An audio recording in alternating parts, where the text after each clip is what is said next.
Meus amigos, em entrevista do dia, com muito prazer, nós vamos conversar aqui com Leisa Leite, que é fonoaudióloga e diretora de saúde da Prefeitura de Taubaté. Seja bem-vinda, Leisa, muito bom dia. Bom dia, obrigada pela oportunidade de a gente estar aqui falando um pouquinho sobre esse tema tão importante. Pois não, o tema é o autismo, né? Um tema bastante importante, uma orientação aí para as pessoas, porque eu acho que no passado, eu até abro, o Bruno Lemos nos acompanha na entrevista, eu acho que de anos para cá o autismo ele está sendo explicado e colocado de uma forma mais aberta para a população. Antigamente não era assim. Quantas e quantas pessoas, quantas e quantas crianças passaram por esse tipo de problema sem o devido entendimento por parte da ciência, por parte da medicina, por parte da educação, né? Como sofreram, não? E eu acho que é importante essa consciência para que a gente possa falar sim e entender perfeitamente tudo aquilo que se diz com respeito ao autismo. Você concorda com isso? Isso, o que acontece, né? De uns anos para cá, a gente teve um entendimento diferente referente ao diagnóstico, né?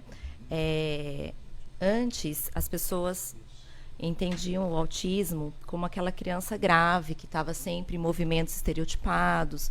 Os casos bem graves chamavam a atenção.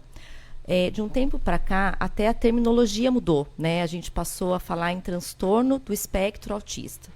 Então, quando você fala em espectro, isso significa que você abrange um número maior de situações, né? Então, além da gente falar, as pessoas perguntam muito, aumentou o número de crianças autistas, de fato, ou a gente passou a diagnosticar mais? O que está acontecendo, né? É alimentação, é tela? Existe muito questionamento em torno, principalmente, da causa, né? E por que aumentou tanto? Então, o que a gente costuma explicar? Quando a gente muda o entendimento e passa a falar em espectro, a gente começa a abranger aquelas crianças que são mais leves, que têm poucas características, mas que não deixam de ter os sinais, até aquelas mais graves. Então, começa por aí. A gente ampliou esse entendimento do que é o transtorno do espectro autista. A gente sabe que a exposição à tela prejudica de forma geral, não só as crianças, muita exposição, né, à tela, prejudica de uma forma geral as crianças, Por né? quê? Porque vamos pensar no autismo, né? Quando a gente fala em autismo, a gente tem três sinais principais. A gente fala numa tríade. O que a gente tem? O que essas pessoas têm de dificuldade, né? A gente tem as crianças e adultos e tal, que têm comportamentos estereotipados, disruptivos, né? Então, flappings, que são aqueles movimentos com as mãos, uma rigidez muito grande de manias, né? A gente tem uma dificuldade em linguagem, obrigatoriamente, tá? São essas três coisas que a gente tem que ter para classificar uma pessoa, diagnosticar uma pessoa como autista. Então, os comportamentos repetitivos, estereotipados, uma dificuldade de linguagem, um atraso de fala, de linguagem, uma dificuldade de comunicação e interação social. Vamos lá, quando a gente está de frente para uma tela, a criança está o tempo todo de frente para uma tela, ela não está interagindo com ninguém, né? Ela está apenas recebendo informações. E qual que é uma das principais dificuldades do autista? A interação social, né? Então, isso implica em ter um outro, em ter uma outra pessoa para ela poder se comunicar, para poder ter essa troca comunicativa. Então, a criança que está ali o tempo todo, de frente para uma tela, ela não está interagindo, ela não está desenvolvendo a linguagem. Às vezes aprende, sim, uma coisa ou outra, tem muitos aplicativos. Hoje em dia, a tecnologia trouxe muito conhecimento, mas para a questão de interação social, de linguagem, é muito importante a troca, né? Então, isso é um dos agravantes. Mas só voltando à sua pergunta, né? Que você chegou a falar por que está aumentando e tal. Então, só para eu não me perder, né? Que eu falei bastante, mas existe essa questão do espectro e existe, sim, pesquisas, não no Brasil, né? A gente ainda não tem um censo no Brasil, mas, por exemplo, nos Estados Unidos, a estatística é de para cada 44 crianças, uma apresenta autismo, né? Então, é um número realmente muito elevado. Sim. Eu acho que nós diagnosticamos mais e melhor hoje, né? Também com essa questão do novo entendimento do que é o espectro. Porém, a gente sente, sim, nossos serviços aqui no município também, né? Isso reflete tanto no SUS quanto na rede particular, um aumento muito grande de crianças sendo diagnosticadas com autismo. O autismo ele pode ser percebido através dessas três referências como você do que formam um espectro, mas ele pode também ser diagnosticado, ou aquela criança pode ser diagnosticada com pequenas manifestações, por mais sutis que sejam, que acabam indicando que ela tem autismo. Por exemplo, essa questão da falta de interação social. Às vezes a criança pode ter uma interação social com o seu grupo mais próximo, familiares, ou um professor na escola, mas não ter essa interação mais ampla, e isso acaba indicando que ele tem autismo? Sim, na verdade, assim, né, hoje a gente começou a diagnosticar muito mais cedo, porque o bebê, logo de bebezinho, né, quando a mãe está amamentando, por exemplo, ele faz um contato visual, né, porque eu estou aqui conversando com vocês, eu estou o tempo todo olhando no olho. Isso é uma das características que chama muito atenção no autismo, né? Então, a criança não tem um contato visual, ela tem dificuldade de pedir as coisas, ela tem dificuldade de se comunicar. Então, hoje, desde cedo, desde bebê, já existem sinais como esses que eu estou dizendo, né? A criança não olha no olho, ela tem um atraso para desenvolver a fala. E isso tanto isso é lógico, é percebido primeiramente na família, né? E quando ela vai para a escola, isso também fica muito evidente na relação ali com as outras crianças ou no contexto social. Né, esses sinais, assim, que são iniciais, são importantes, né, para que os pais fiquem atentos, porque nós temos alguns marcos do desenvolvimento, né, dentro do desenvolvimento infantil. Então, aquela criança, vamos lá, desde o bebezinho, nossa, ela não mantém um contato visual com os pais, uma criança que chora demais ou muito apática, né, muito quietinha, uma criança que tem dificuldade para pedir. Porque quando a gente fala de linguagem, de fala, é lógico, a fala se desenvolve, primeiras palavrinhas, 1 ano e 8 meses. A criança tem que estar falando algumas coisinhas com 1 ano já, 1 ano e pouquinho. Opa, não está falando, deixa eu prestar atenção. Não que seja autismo, né? Isso é importante a gente dizer. Existem outras dificuldades que a criança pode estar apresentando que não é autismo. Então, só um atraso de fala não é autista. Só uma dificuldade. Por quê? A gente tem que excluir o quê? Olha, a criança pode ter uma dificuldade para ouvir, e ela precisa fazer um exame. Ela não está respondendo à interação porque ela não está ouvindo. A criança pode ter uma apraxia de fala, que é uma outra dificuldade motora para falar. Ela pode ter simplesmente um atraso por falta de estimulação. A gente acabou de sair de uma pandemia, as crianças tiveram uma privação grande de contato social. Então, tudo isso precisa ser analisado. Mas, assim, para a gente caracterizar o autismo, são essa tríade aí que a gente conversou, né? O atraso de comunicação, comportamentos restritivos e repetitivos e a dificuldade de interação. Então, para os pais, logo cedo, aquela criança que não está interagindo, né? E aí, quando a gente fala em interação, novamente, não é só a fala. Antes de falar, a criança faz algumas coisas que são pré-linguagem, são pré-fala. Aponta, né? A criança pequenininha, antes dela falar, ela aponta o que ela quer. Quando ela aponta, ela está dizendo, olha, eu quero aquilo. É uma comunicação. Ela olha, ela chora, sim, para mostrar desagrado, mas ela interage com o outro. Ela consegue se expressar de alguma forma, né?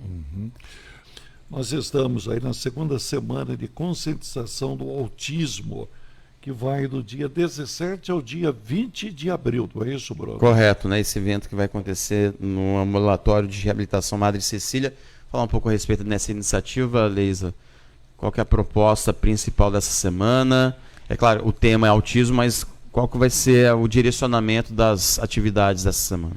Isso, devido ao mês, né, que nós estamos de conscientização, ano passado nós já fizemos também, esse ano novamente, palestras, encontros com os pais, para a gente abordar o tema, com espaço para que as famílias também tirem dúvidas, se coloquem, A gente tem uma demanda muito grande, né? Não só na cidade, Brasil, é mundial, essa demanda enorme de crianças precisando de atendimento.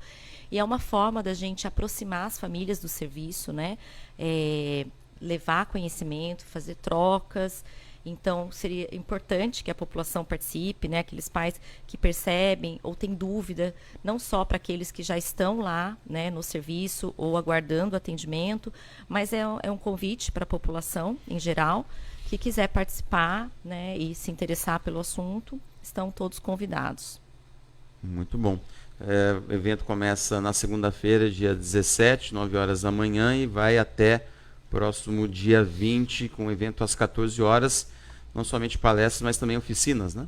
Isso, oficinas para os pais e para as crianças, né? Então, os pais que quiserem levar as crianças também, no dia, não recordo a data da oficina que está aí. Dia 19 também, tem uma programação específica das palestras, mas nos dias 19 e 20, oficina de massinha, e 17 e 18 a oficina de garrafa sensorial. Isso. Tem muito essa questão das sensações, né? Isso. Eu estava observando aqui de massinha, você não encontra uma criança que não gosta de massinha, né? Pois é, mas olha só que interessante, né? As crianças que são, né, estão no espectro, algumas têm alterações sensoriais, né? A gente reforça muito a questão do espectro, porque nem todas as crianças têm todas as características, isso é muito importante. Isso. Mas é comum a gente encontrar crianças que tenham dificuldades sensoriais, como você estava dizendo, ou auditiva, né? Então, o barulho incomoda muito, são crianças que às vezes põem a mão no ouvido, o barulho as desestrutura muito, ou questões sensoriais táteis, então tem, às vezes não gostam de coisas rugosas, alguma questão assim. Alimentação também, né? Podem ter seletividade alimentar, isso é uma coisa que a gente tem encontrado bastante nas crianças, né? Então, são crianças que gostam de comer só coisas crocantes, por exemplo, elas têm preferência por uma consistência. Então, novamente, não são todas, mas a gente costuma encontrar alterações sensoriais, auditivas, táteis, sinestésicas, né? Que envolve também essa questão das consistências alimentares, né? Eu achei interessante, desculpa, Bruno, eu achei interessante que nesta semana de conscientização nós teremos palestras.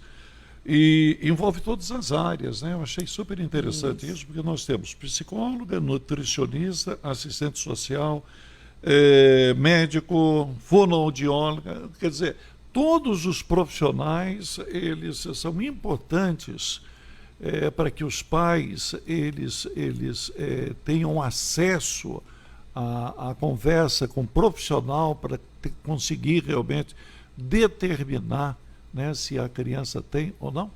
Isso. O trabalho é multiprofissional, é interdisciplinar, né? São todas as áreas envolvidas, lógico, de acordo com as dificuldades que as crianças apresentam. Na rede, nós temos lá no Ambulatório Madre Cecília uma equipe grande e forte, né, em relação ao atendimento das crianças com deficiência, não só o autismo. E a criança, que eu acho, aproveitando a oportunidade, né, para falar um pouquinho disso, quando ela chega para os nossos serviços, ela passa por uma triagem multidisciplinar, com fono, psicólogo, TO, fisioterapeuta. Não necessariamente as crianças precisam de todas as áreas, mas a gente precisa olhar todas as áreas, né? Então, envolve o neurologista, que faz o diagnóstico também, ou o psiquiatra infantil. E a criança, por exemplo, né, vou dar um exemplo concreto aqui. Meu filho tem 3 anos, ele ainda não fala. Será que ele é autista? Né? E aí, por que tem toda essa equipe? Porque a criança, por exemplo, que tem um atraso da fala, ela precisa da fonoaudióloga. Ela tem uma dificuldade sensorial, como a gente está comentando aqui, né? Envolve o trabalho da terapeuta ocupacional. Nossa, essa criança também tem um comportamento difícil, porque ela não consegue se comunicar, ela tem muitas dificuldades de se controlar, de se regular. Ajuda da psicóloga, tanto para a criança quanto para os pais. Essa mesma criança, ela anda na ponta dos pés, então, de repente, tem uma alteração mecânica que o fisioterapeuta pode auxiliar, né? Então, realmente, é um olhar multidisciplinar, né? Por isso o envolvimento de todos os profissionais também nas palestras, para que realmente os pais tenham esse acesso e possam participar disso junto com a gente, né? Eu costumo dizer que assim, a família é a peça principal nessa história.